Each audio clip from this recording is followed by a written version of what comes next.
A few words on Colombia. Yes. Because the resolution we are about to vote is an important resolution after the completion of the laying down of arms of the FARC on June the 27th.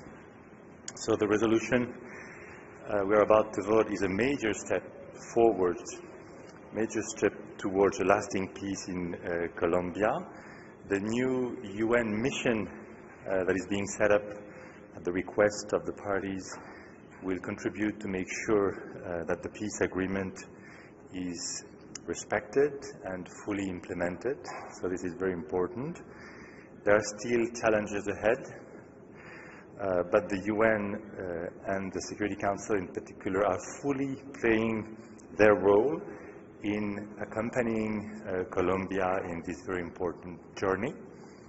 The first mission deployed has already made a real difference on the ground, and I want to commend H.E and his team for the superb job they are doing.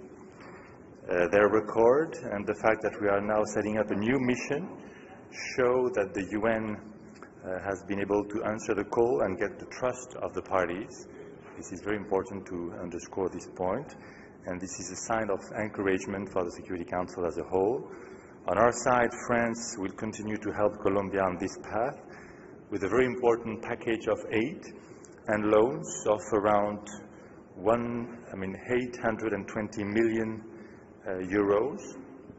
So a huge effort on a bilateral basis from France to support the peace agreement and its implementation. So long story short, the Colombian peace process is a true success story for the country, of course, first and foremost, but also for the UN and for the Security Council.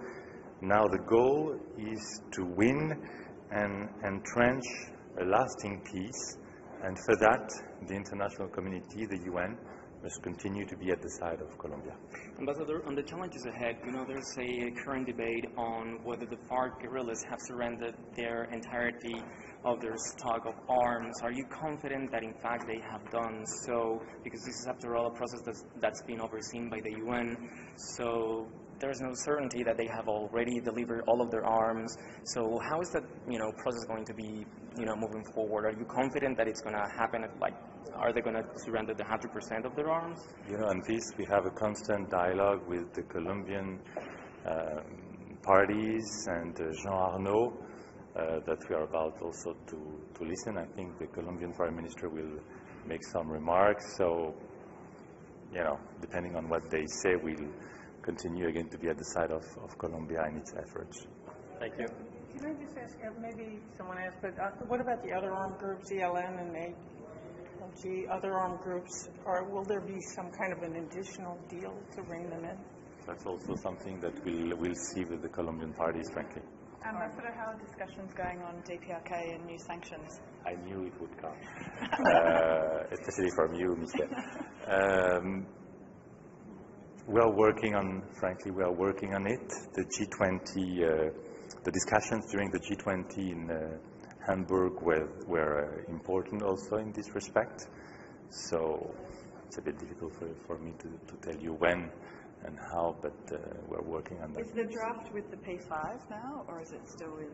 This is usually something that we don't speak about. So you can Thank tell you. us.